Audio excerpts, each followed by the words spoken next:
चलिए बढ़ते हैं अगली खबर के साथ। भोपाल से जुड़ी खबर है, जहां नेशनल एपिलेप्सी डे के इस खास मौके पर doctor अंजीब Chaurasia, director Sarvottam hospital Lalghati Bhopal ने मिर्गी से जुड़ी एक महत्वपूर्ण जानकारी साझा की। और उन्होंने बताया है कि मिर्गी के दौरे तब उत्पन्न होते हैं जब मस्तिष्क के किसी पार्ट में न्यूरॉन सर्किट अचानक से डिस्टर्ब होने लगता है। ऐसे मामलों में कई बार मरीज को बार बार झटके आने की स्थिति बनने लगती है। उन्होंने कहा कि मिर्गी के किसी भी लक्षण या दौरे को हल्के में बिल्कुल ना लें। मरीज को तुरंत किसी अनुभवी चिकित्सक के पास ले जाकर सही उपचार कराना सबसे अच्छा हो सकता है, क्योंकि लापरवाही की स्थिति में अचानक होने वाली दुर्घटनाओं में गंभीर हानि की आशंका बनी रहती है। भोपाल से संवाददाता एमजी सरवर की खास रिपोर्ट। एपिलेप्सी मिर्गी एक ऐसी बीमारी जिससे सबसे ज़्यादा कहा जाए सोशल स्टिग्मा लगा हुआ है। We have with us doctor Anjeeb Kumar Chaurasia, MCH neuro surgery, at present director Sarvottam hospital Lalghati Bhopal. Sir, मिर्गी आम पब्लिक के लिए क्या नाम है? देखिए, मिर्गी या फिर दिमाग की कोई भी बीमारी, दिमाग या रीढ़ की हड्डी हमारे समाज में थोड़ी सी खराब बीमारी में से मानी जाने वाली चीज़ है, जबकि मिर्गी का बहुत अच्छा इलाज संभव है।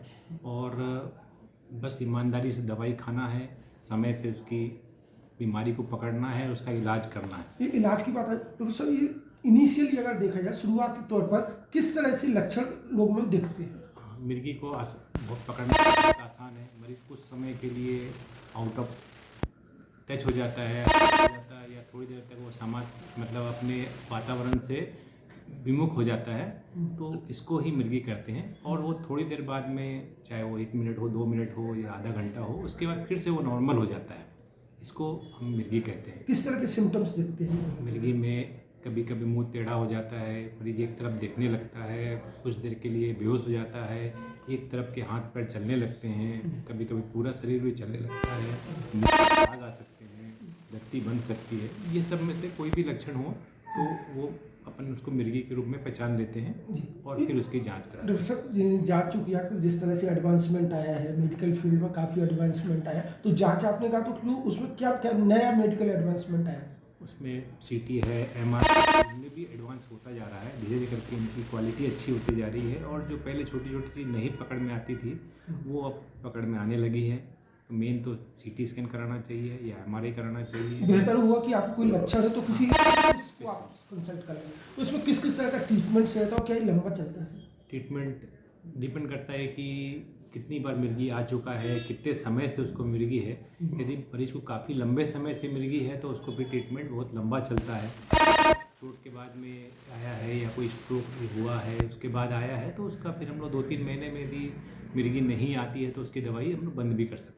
तो मतलब देखा है, लेकिन डॉक्टर साहब इससे है, चूँकि जैसे आपने कहा भी है कि एक ऐसी बीमारी जिसमें काफ़ी सोशल स्टिग्मा लगा हुआ है, लेकिन इसके साथ ही लोग इसको जो नीम हकीम कहा जाए या झाड़ फूँक कहा जाए, ज़्यादातर लोग ऐसी स्थिति में वहाँ संपर्क करते हैं।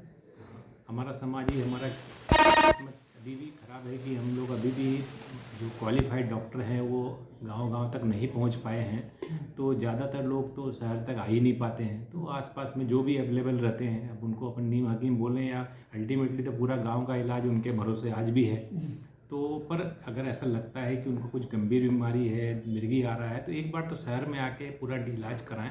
बाकी फिर ठीक है कि गांव में ही इनका ही इलाज चलना है अल्टीमेटली। जैसा देखा जाए कि आपने कहा इलाज कराया और जिस तरह से आपने कहा कि एडवांसमेंट आया है, नई नई टेक्निक्स आ गई, डायग्नोसिस होगा, बेटर ट्रीटमेंट भी अवेलेबल है। और मुझे लगता है कि ये जनरल पब्लिक के लिए कहा जाए डाउन टू अर्थ सोसाइटी से जो है, चूँकि गवर्नमेंट की कई स्कीम्स है, तो क्या उनके जरिए अफोर्डेबल हो पाए? हाँ, मतलब ये है कि अब आयुष्मान योजना आ गई है जिससे कि आपका मरीज गांव से भी आकर शहर में पूरी तरह से फ्री में सब कुछ इलाज करा सकता है। और उसका इलाज अगर ऑपरेशन भी है तो भी आयुष्मान में फ्री में हो सकता है। तो बस आपको ये है कि आप मिर्गी से डरे नहीं, ना कोई सामाजिक हिचक रखें, एक स्पेशलिस्ट से मिले, इलाज संभव है। बहुत बहुत धन्यवाद डॉक्टर साहब।